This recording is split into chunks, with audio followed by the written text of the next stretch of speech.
Hey, happy Friday, everyone. Hope you are doing well. It is the end of the work week. The weekend is here. Another week has gone by, and today is the first day of May. So, May is here. April is gone. May is here, and I'm happy to be alive. I'm happy to be here with you today. And this is In the Raw, unscripted, unpracticed, unedited conversation. And we've been talking about how to cultivate a relationship with God, or what it takes to cultivate a relationship with God. And in the last video, we talked about essential elements for a good cultivation. Just like in earth science, you know, uh, we cultivate plants or crops. There's got to be essential elements. And we talked about the first one last time. We talked about water. And we said, water represents spiritual life. And,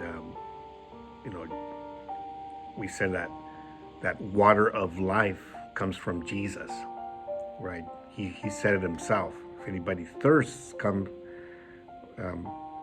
from me, will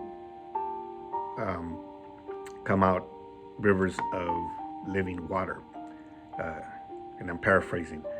So water is the first element for good cultivation. The second element I want to talk about today is light. We need light. In order to cultivate a plant, we need light. We need water, we need light. And light comes from, the natural light comes from the sun, of course. And so the light is represented by Jesus. He's called the Son of Righteousness. And it says in Malachi 4, verse 2, it says, "But for you who revere my name, the Son of Righteousness will rise with healing in its rays." And it's prophesying about Jesus. This is a prophecy about Jesus that's found in the book of Malachi. There's a process called photosynthesis. It has two stages in plants.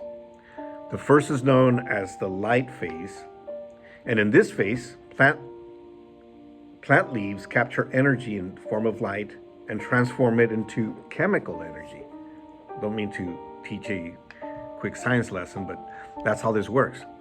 And this is the process by which food is produced for the plant. So the sun hits the leaf produces the energy, the light energy, into chemical energy. And so science states the following: virtually all the energy consumed by life comes from photosynthesis. In other words, the sun provides the energy or the power to live. Jesus, the Son of Righteousness, gives us the power to live in victory. The enemy of our souls always wants us to feel weak and incapable in any situation. That's his goal. And he wants to make us believe that lie that you can't. He wants us to believe the biggest lie that he uses: I can't do this. And he tells us, you can't do this. But Jesus said in Luke 10:19, "I have given you authority over all the power of the enemy." All we need is to be aware that we have it, and we walk in what's already ours. We walk in it. We just need to know I have it and I can walk in it. We walk confidentially in who we are in Christ Jesus. This helps us cultivate a strong relationship with God when we know that Jesus is the Son of Righteousness. And he provides us with that power, that energy that we need to walk in our daily lives. And that will help us